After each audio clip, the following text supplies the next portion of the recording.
Donc le psaume 119 et on lit à partir du verset 109. On pourrait lire jusqu'au verset 120. Donc je commence la lecture, puis si vous voulez suivre, vous pouvez le faire.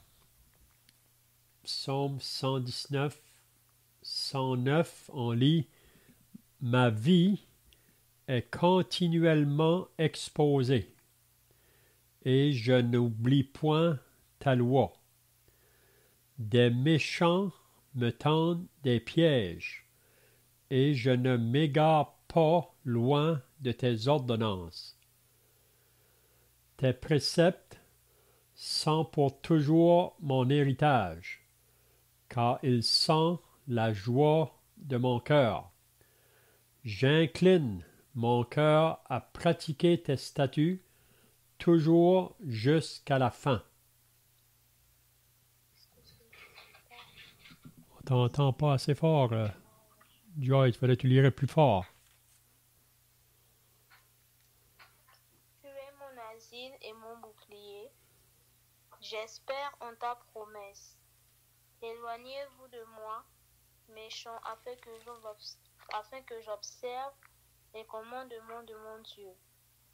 Soutiens-moi selon ta promesse, afin que je vive, et ne me rends point confus dans mon espérance. Sois mon appui, pour que je sois sauvé, et que je m'occupe sans cesse de tes statuts.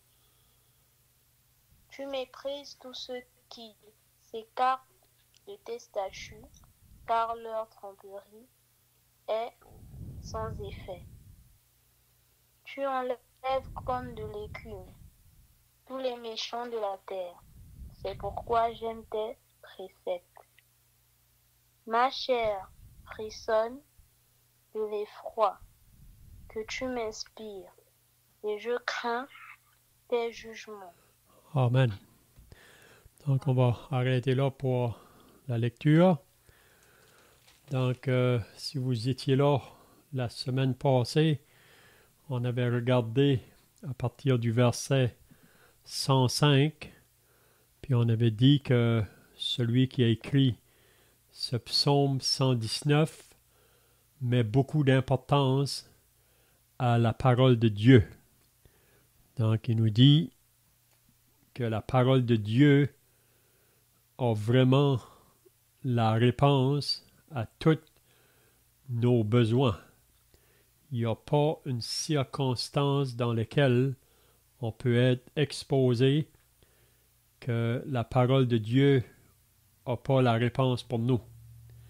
Donc c'est pour ça que c'est très important d'avoir un temps dans la lecture de la parole à chaque jour.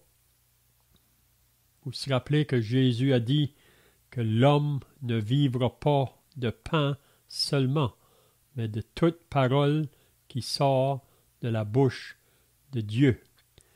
Donc, la lecture de la parole, c'est une nourriture pour nos âmes, comme qu'on doit manger de la nourriture pour notre corps, pour notre physique, parce que si on néglige la nourriture pour notre corps, on va faiblir.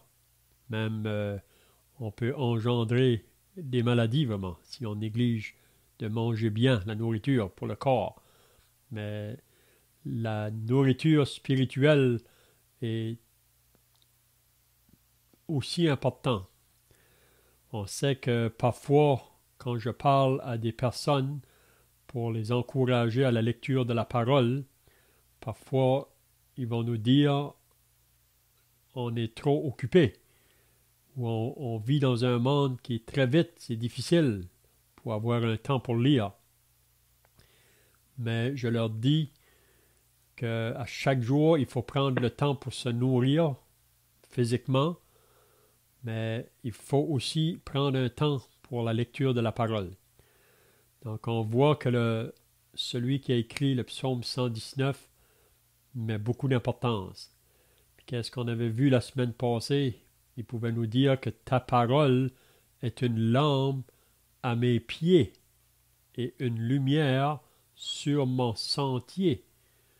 Donc, on avait dit que si on marche dans la nuit, hein, si vous étiez pour marcher dans la nuit, dans un sentier où c'est noir, si vous n'avez pas de lumière, il y a du danger vraiment, que vous pouvez vous blesser, puis c'est vraiment pas facile de marcher dans le noir.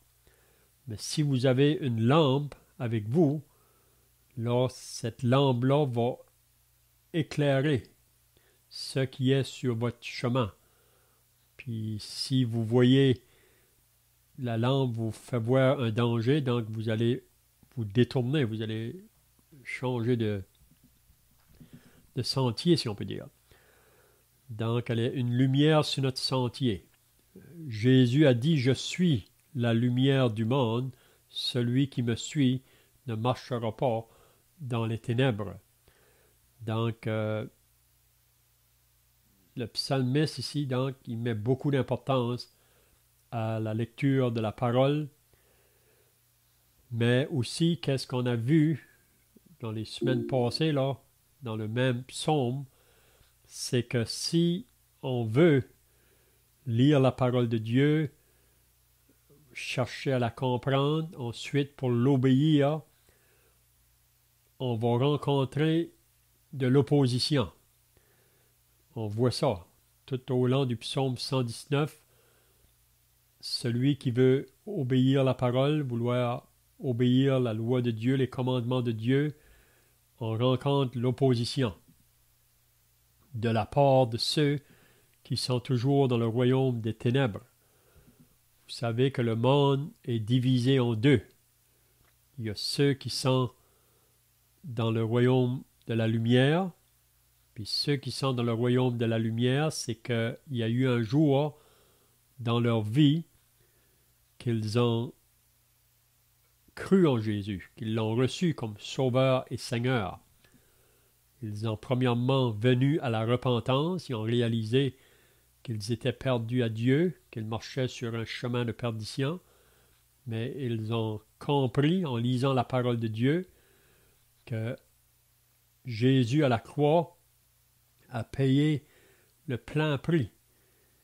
Il a payé pour la dette de nos péchés.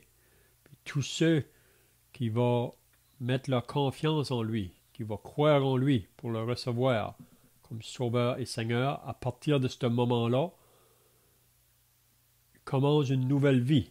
C'est là que la nouvelle naissance prend place. Puis comme Paul nous dit que si quelqu'un est en Christ, il est une nouvelle créature. Les choses anciennes sont passées, toutes choses sont devenues nouvelles. Donc il y a un changement qui prend place dans ceux qui ont cru en Jésus. On veut maintenant obéir à sa parole.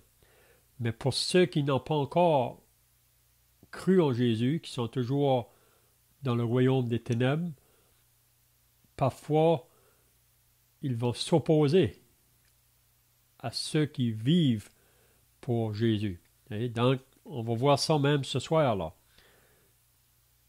Que si on veut vivre une vie pour le Seigneur, on rencontrera de l'opposition.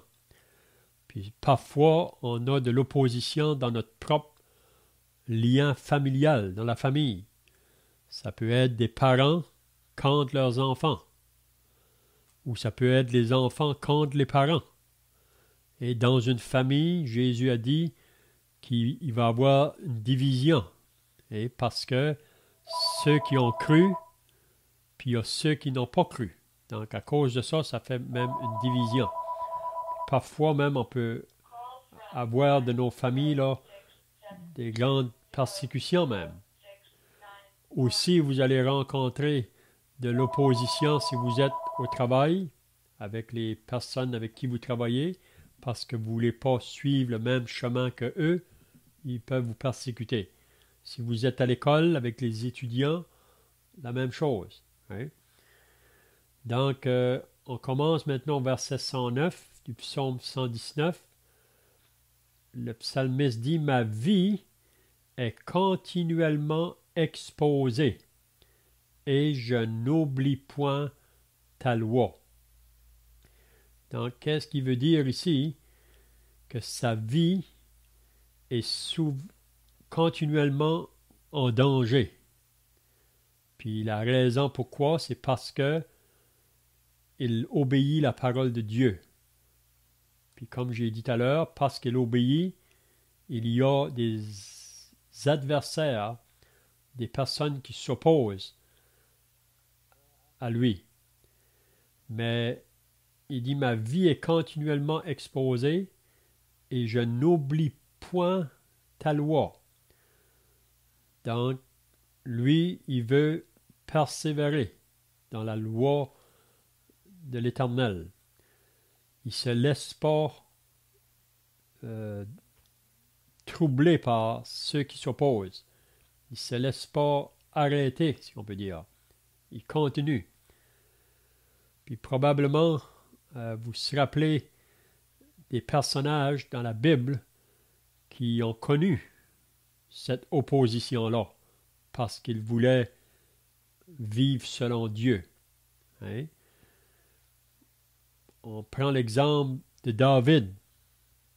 Vous vous rappelez que David était poursuivi par le roi Saül.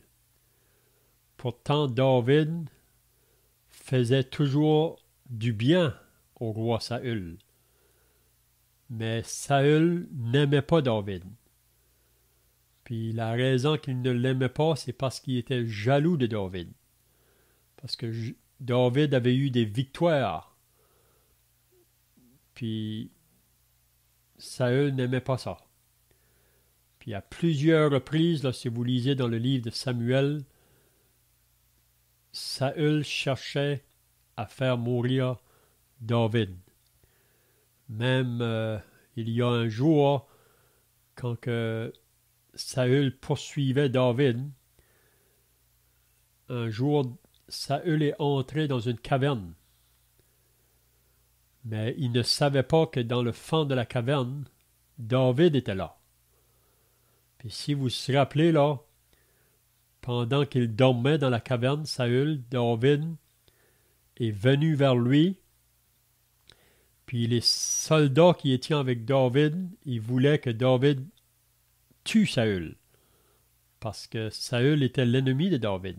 Il cherchait toujours à le faire mourir. Mais David n'a pas voulu. Hein? La seule chose que David a fait, il a coupé le pan de la robe de Saül. Puis par la suite, Saül est sorti de la caverne pour s'en aller.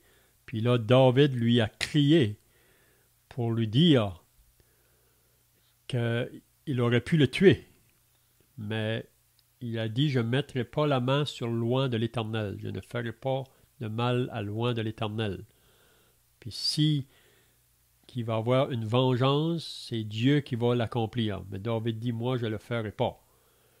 Donc, on voit que David avait compris que ce n'était pas à lui de tirer vengeance. Hein? Donc, c'est pour ça que nous aussi, comme chrétiens, on est exhortés à aimer nos ennemis, à faire du bien à ceux qui nous persécutent, bénir ceux qui nous maudissent. C'est ça que Jésus a enseigné à ses disciples. Donc, David n'a jamais voulu se venger. Il a laissé Dieu agir.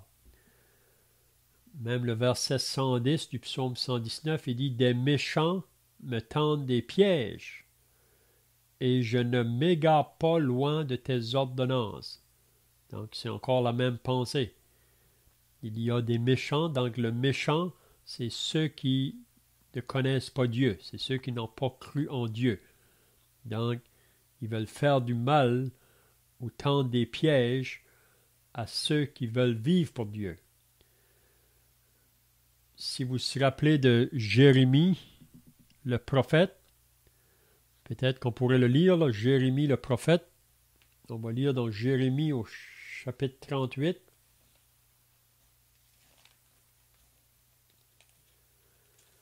Jérémie au chapitre 38. Si vous voulez, là, on va lire à partir du verset 1 jusqu'au verset, peut-être verset 12. On peut lire jusqu'au verset 13. Donc, je commence la lecture, puis si quelqu'un veut suivre, vous pouvez le faire. Jérémie 38, le verset 1, ça dit « Jephathia, fils de Matan, Quétalia, fils de Pashur, Jucal, fils de Jélémia, et Pajur, fils de Malkija, entendirent les paroles que Jérémie adressait à tout le peuple, en disant « Ainsi parle l'Éternel. Celui qui restera dans cette ville mourra par l'épée, par la famine ou par la peste, mais celui qui sortira pour se rendre aux Chaldéens aura la vie sauve. Sa vie sera son butin, et il vivra. » Si quelqu'un veut continuer à lire. Voici ce que dit l'Éternel. Il est certain que cette ville sera livrée à l'armée du roi de Babylone. Il s'en emparera. Les chefs dirent alors au roi, « Cet homme doit être mis à mort, car il décourage les hommes de guerre restés dans cette ville et tout le peuple en leur tenant de tels discours. Cet homme ne cherche pas le bien-être de ce peuple, mais uniquement son malheur. » Le roi Sédécias répondit, « Voici, il est entre vos mains, car le roi ne peut rien contre vous. » Alors ils prirent Jérémie et le jetèrent dans la citerne de Malkija, fils du roi, laquelle se trouvait dans la cour de la prison. Ils descendirent Jérémie avec des cordes. Il n'y avait point d'eau dans la citerne, mais il y avait de la boue, et Jérémie enfonça dans la boue. Ebed-Mélech, l'Éthiopien eunuque, qui était à la maison du roi, apprit qu'on avait mis Jérémie dans la citerne. Le roi était assis aux portes de Benjamin. Ebed-Mélech sortit de la maison du roi et parla ainsi au roi.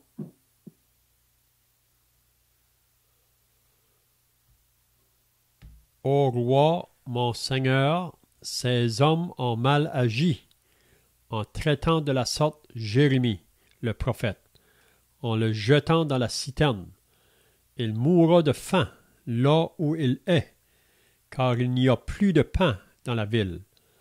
Le roi donna cet ordre à Ebed-Mélech, l'Éthiopien, « Prends ici 30 hommes avec toi, et tu retireras de la citerne Jérémie le prophète, avant qu'il ne meure. »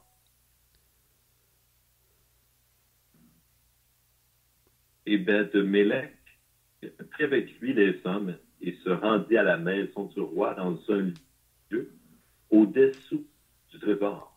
Il en sortit des lambeaux usés et de vieux haillons et les descendit à Jérémie dans la citerne avec des cordes. Ebed-Mélech, l'Éthiopien, dit à Jérémie, « Mets ces lambeaux usés et ces haillons sous tes aisselles, sous les cordes. » Et Jérémie fit ainsi. Ils tirèrent Jérémie avec les cordes et le firent monter hors de la citerne. Jérémie resta dans la cour de la prison. Donc ici, c'est un exemple, comme qu'on vient de lire dans le psaume 119, là, quand il dit « Des méchants me tendent des pièges, et je ne m'égare pas loin de tes ordonnances. » Donc on sait que Jérémie, parce qu'il parlait de la part de l'Éternel au peuple d'Israël, parce que ce peuple-là s'est égaré, s'est éloigné de la loi de Dieu ou des commandements de Dieu. Ils ont pris un chemin complètement contraire. Puis à cause de cela, la malédiction va venir sur eux. Puis Jérémie annonçait ça. Puis il voulait que le peuple se repente. Parce que s'ils ne se repentent pas, Dieu va les livrer aux Chaldéens. Mais ils ne veulent pas se repentir. Hein? Ils ne veulent pas même croire que ça va leur arriver. Qu'est-ce que Jérémie est en train de leur annoncer. Puis parce que Jérémie leur dit ces paroles-là, ils n'aiment pas ça. Puis c'est là qu'ils veulent le mettre à mort. Et on a lu au verset 4, « Et les chefs dirent au roi que cet homme soit mis à mort, car il décourage les hommes de guerre qui restent dans cette ville. » Parce que Jérémie leur disait qu'ils devaient se rendre aux Chaldéens, mais eux, ils ne voulaient pas le faire. Donc, on a pris Jérémie, on l'a jeté dans cette citerne. Puis Jérémie pouvait mourir là. Mais on voit qu'il y a un homme qui est venu, puis qui a demandé au roi de le faire sortir, puis on l'a fait sortir Jérémie. Mais on voit que Jérémie n'allait pas changer le message qu'il devait apporter, même face à la persécution ou à l'opposition du roi ou du peuple autour de lui. Parce que vous savez que parfois, quand la persécution vient, on pourrait avoir la tendance de compromettre la parole ou vouloir peut-être pas dire vraiment qu'est-ce que la parole dit pour nous sauver des persécutions. Mais il ne faut pas avoir peur des hommes. Et même Jésus a dit, ne craignez pas celui qui peut tuer le corps, mais craignez plutôt celui qui peut tuer le corps et l'âme et le jeter dans la géhenne. Donc, Jérémie était prêt soit à mourir, il savait que Dieu allait prendre soin de lui d'une manière ou d'une autre.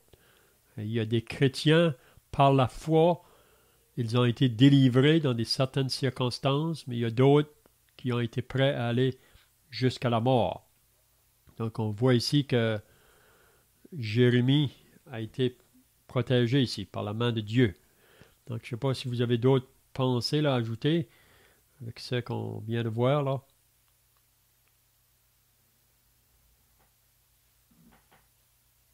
On voit en fait des exemples de personnes qui ont été persécutées à cause de leur fidélité à la parole et de leur refus de désobéir à la parole. Je pense en particulier à l'exemple bien connu de Joseph. On sait comment la femme de Potiphar était intéressée avec Joseph et qu'elle lui a fait des avances et que Joseph a résisté. Il a refusé en disant « Comment pécherais-je contre Dieu ?» en faisant une pareille chose. Donc, ce qui en est suivi, c'est que ça a tourné contre lui lorsque la femme a menti en déclarant qu'il cherchait à son mari, que Joseph avait cherché à abuser d'elle. Donc, c'était vraiment un mensonge. Et on voit que Joseph, suite à cela, a été jeté en prison. Donc, déjà, d'esclave qu'il était, et même il est devenu esclave parce que ses frères étaient jaloux de lui. Lui qui rapportait à son père les mauvaises choses que faisaient ses frères. Donc, déjà, une première fois, cela lui avait apparemment pas servi beaucoup. Il se retrouve esclave en Égypte. Ensuite, il se retrouve pire qu'esclave. Il se retrouve en prison, dans les cachots. Et, mais même quand il était esclave, Dieu avait élevé Joseph. Dieu l'avait béni, de sorte même que son maître avait remarqué et lui avait confié tout ce qu'il y avait dans sa maison. Et lorsqu'il va être dans la prison, c'est la même chose qui va se produire. Et Dieu, bon, on le sait avec ce songe du pantonnier de Pharaon, et panetier des chansons, ils vont compter le son à Joseph et la chose va s'accomplir. Et plus tard, Joseph va sortir de prison pour devenir le numéro 1 en Égypte après Pharaon. Tout ce que a fait Joseph ne lui a rien rapporté jusqu'au moment où Dieu l'a délivré, mais en fait, ça lui a apporté des troubles, ça a apporté cette persécution dont parlait tout à l'heure notre frère Léon. Et on pourrait ajouter d'autres exemples, je pense je pense au prophète, à un moment donné, le roi Josaphat, il me semble, est montré le roi Akab d'Israël, et il parlait d'aller à la guerre, et les prophètes les prophètes de Baal, etc., ont tous prophétisé qu'ils auraient du succès à la guerre. Et finalement, le roi de Juda demande, mais est-ce qu'il n'y a aucun prophète de l'Éternel ici? Et finalement, Michée est prophète, mais quand il est arrivé, on lui a dit, prophétise du bien au roi, comme tous les autres prophètes. Donc, il y avait une pression sur lui pour faire comme les autres, pour ne pas faire différemment.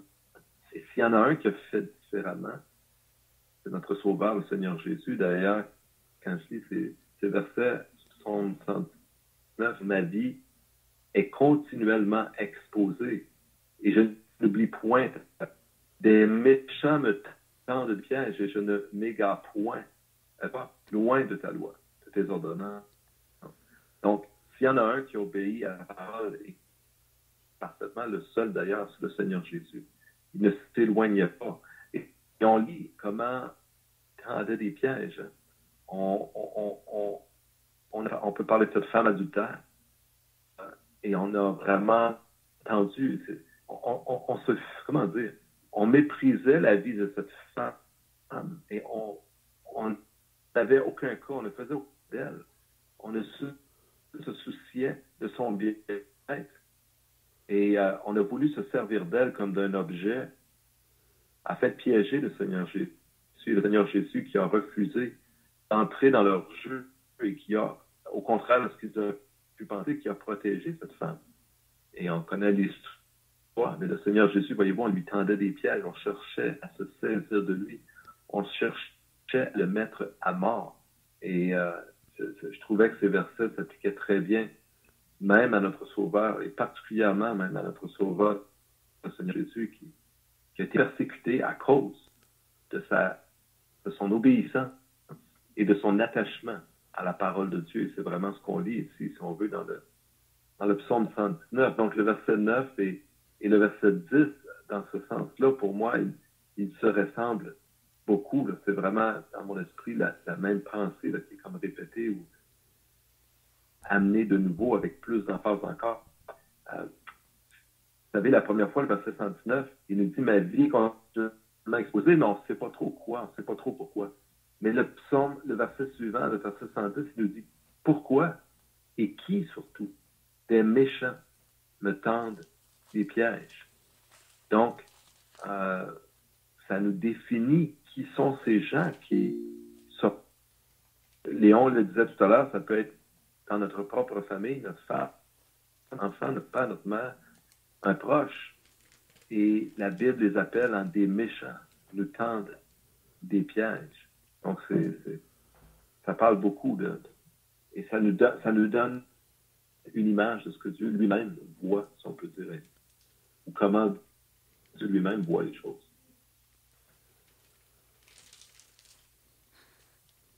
C'est ça, donc, qu'est-ce qu'on apprend ici? Que si on veut vivre une vie pieusement en Jésus-Christ, comme Paul nous dit dans la deuxième épître à Timothée, vous serez persécutés. Mais c'est de pouvoir persévérer là, face à l'opposition ou à la persécution. Comme je disais tout à l'heure, parfois, on peut avoir tendance peut-être à faire des compromis pour nous sauver de la persécution. Mais on va être perdant. Mais il faut toujours avoir confiance que le Seigneur va être à notre côté. Il est toujours.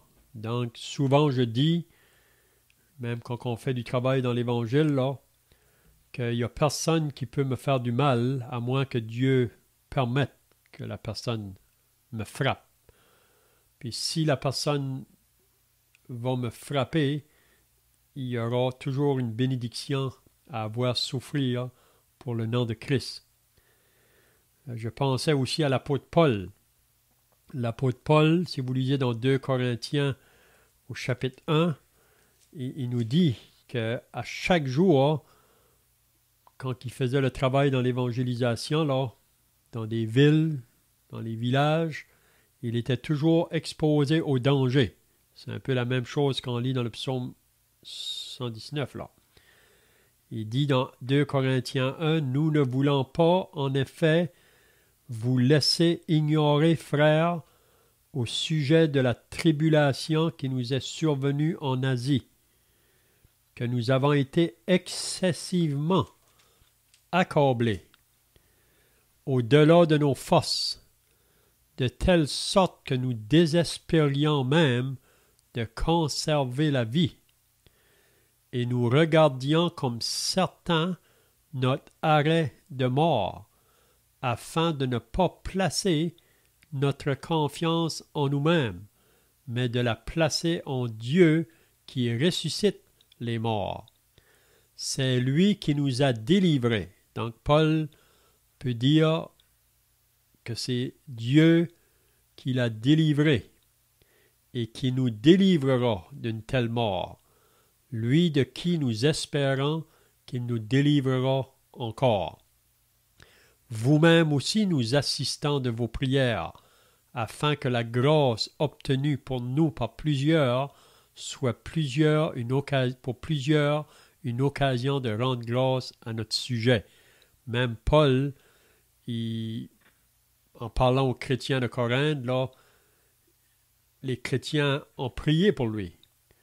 Puis c'est bien de prier pour les serviteurs de Dieu. Prier pour ceux qui vont avec l'Évangile dans les pays où la persécution est très forte, même qui sont aussi dans des dangers. Ici au Canada, peut-être qu'on est protégé jusqu'à maintenant. On ne sait pas pour combien de temps, parce que vous savez que ça peut juste changer dans un instant avec une décision que ceux qui sont à prendre les décisions de les gouvernements, là, ils pourraient annoncer qu'il faut persécuter les chrétiens comme qu'ils font ailleurs. Donc, mais on peut s'appuyer sur le Seigneur. Il ne faut pas se laisser effrayer. C'est ça que Paul dit même dans l'Épître aux Philippiens. Hein? Si vous lisez dans l'Épître aux Philippiens au chapitre 1,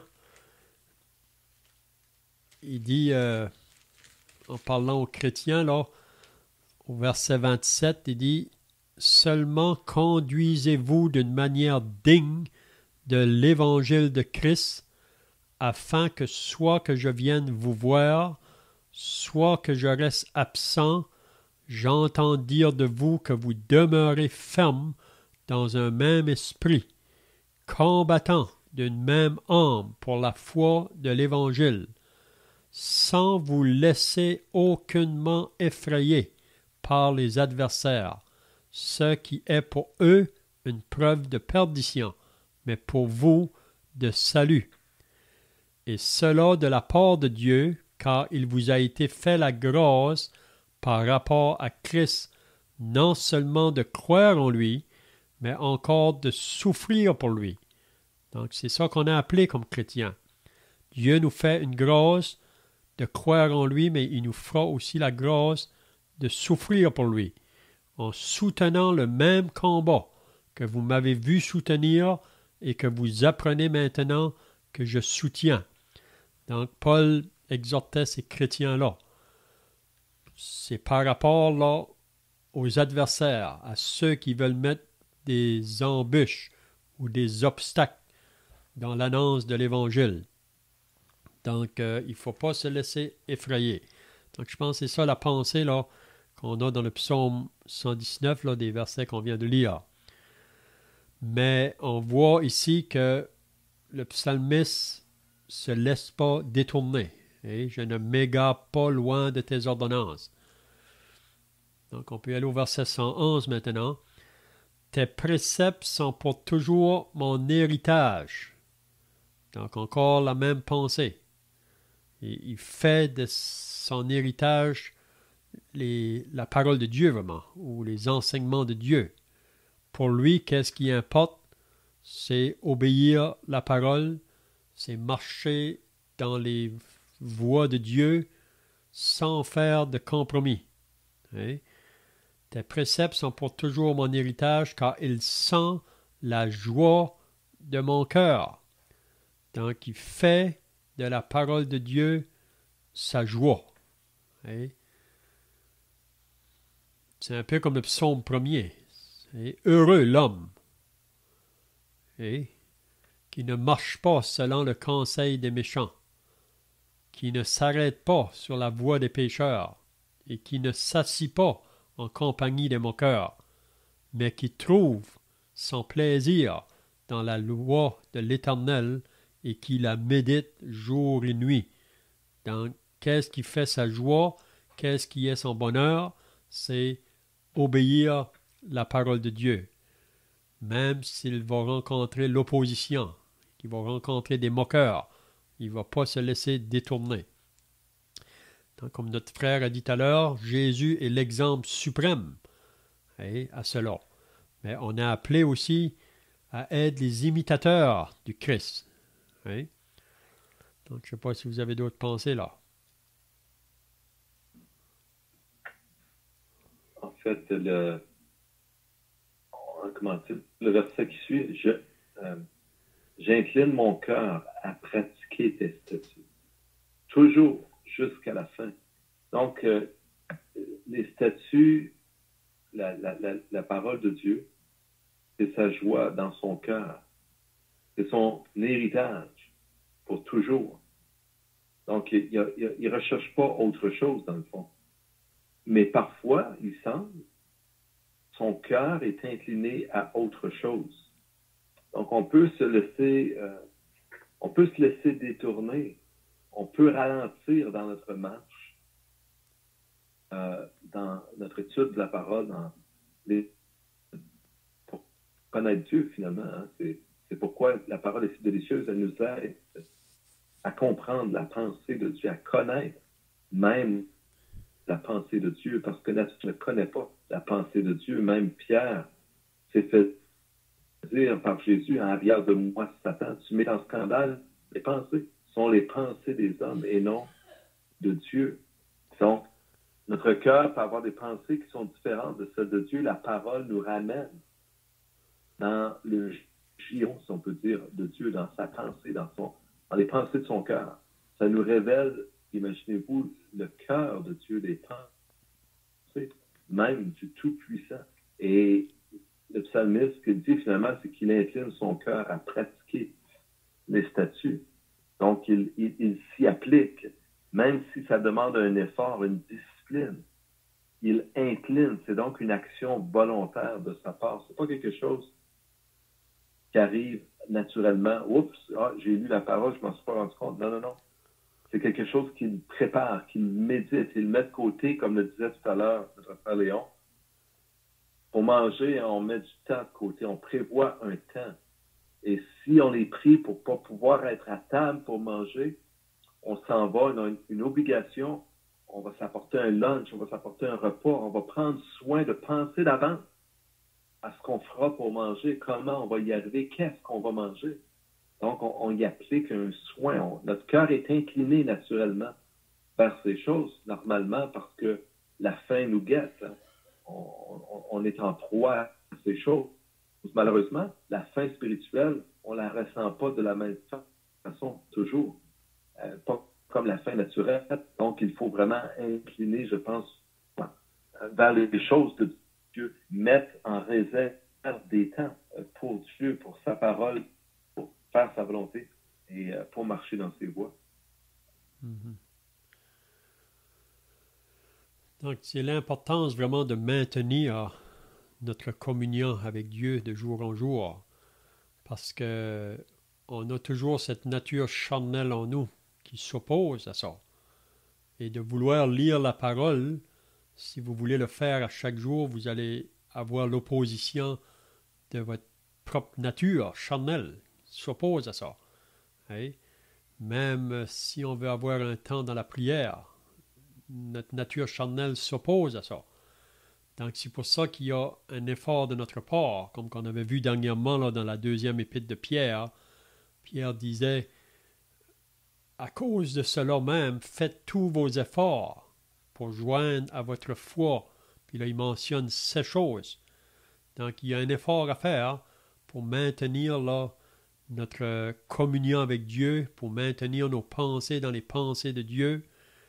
Parce que si on néglige ces choses, la prière ou la lecture ou même la communion avec d'autres frères et sœurs, on va baisser, là, comprenez-vous? La lumière va baisser. Donc, je vois que le temps est pas mal passé. Donc, peut-être qu'on pourra continuer la semaine prochaine à partir du verset 113. C'est toujours avec la même pensée. Donc, la pensée, c'est qu'on doit s'attacher à la parole de Dieu parce qu'il y a beaucoup de choses qui veulent nous en détourner. Puis, quand on est détourné de la parole, on perd notre joie comme croyant. On ne peut pas se réjouir pleinement. Vous savez que on lit dans un proverbe, « Mon fils, donne-moi ton cœur. » Le Seigneur veut avoir tout de nous. Il ne veut pas avoir un peu de nous. Et c'est la raison pourquoi que Jésus disait à Pierre, à 3 reprises, « Pierre, m'aimes-tu? » Parce que le Seigneur voulait utiliser Pierre dans le service, mais il faut que Pierre soit donné pleinement au Seigneur, que tout son cœur lui soit donné. Le Seigneur ne veut pas qu'on ait des cœurs partagés. Donc, c'est encore pour nous aujourd'hui. Il y a beaucoup de choses qui réclament notre cœur. Puis quand on a le cœur d'une personne, on a toute son aide, vraiment. Donc, mais Jésus, il y a les choses de nos vies de chaque jour qui sont légitimes. On est responsable même pour les accomplir. Mais le Seigneur devrait avoir toujours la première place. Cherchez premièrement la justice et le royaume de Dieu et toutes les autres choses vous seront données par-dessus. Donc c'est vraiment là la vraie joie pour le croyant. C'est d'obéir à ce que le Seigneur veut pour nous. Ben, c'est bien, donc je vois que le temps est passé. Là. On va terminer par la prière, puis ensuite on pourra chanter un cantique pour finir. Merci Seigneur Dieu pour ta parole que tu nous as donnée. Seigneur, tu as utilisé des hommes pour nous la communiquer, pour que nous l'ayons sous la main, sous nos yeux, dans nos cœurs. Et Seigneur, nous avons vu ce soir qu'il y a un combat. La chair, notre propre chair même, ne désire pas les choses de Dieu naturellement. Nous avons vu que celui qui veut marcher dans tes voies fait face à l'adversité. Seigneur, nous aurions pu mentionner Daniel, le prophète, qui a été jeté dans la fosse au lion à cause de son refus de s'incliner devant cette loi qui avait été publiée. Nous pensons à ses amis Shadrach, Meshach et Abednego qui ont été jetés dans la fournaise ardente en refusant de désobéir à tes ordonnances. Nous pouvons penser encore à comment il était constamment sous pression et même il avait entraîné ce coup sur le peuple juif suite à cette action du méchant Aman qui voulait les tuer tous. Nous pourrions encore multiplier les exemples et que cela nous serve de rempart dans nos cœurs, dans nos vies, pour nous souvenir si nous faisons face à l'adversité, pour nous souvenir si dans nos propres cœurs nous voyons ce combat, nous souvenir que ta parole est précieuse et qu'elle vaut plus que tous les autres trésors qui se peuvent exister. Notre Père, c'est ainsi que ton cher Fils, notre Sauveur, le Seigneur Jésus, a marché sur la terre. Et nous lisons de lui dans le prophète qui respirait la crainte de l'Éternel. Notre Sauveur qui n'aurait jamais péché contre toi. Il mettait toujours dans lui en prière absolue ta parole, ta volonté, le désir du cœur de Dieu. Père Saint, que cela nous aide à marcher dans tes voies avec fidélité. Aide-nous, Seigneur, à nous relever car nous tombons, nous sommes faibles. Aide-nous, Seigneur, à marcher dans tes voies, nous te demandons. par Jésus notre Sauveur. Amen. Amen.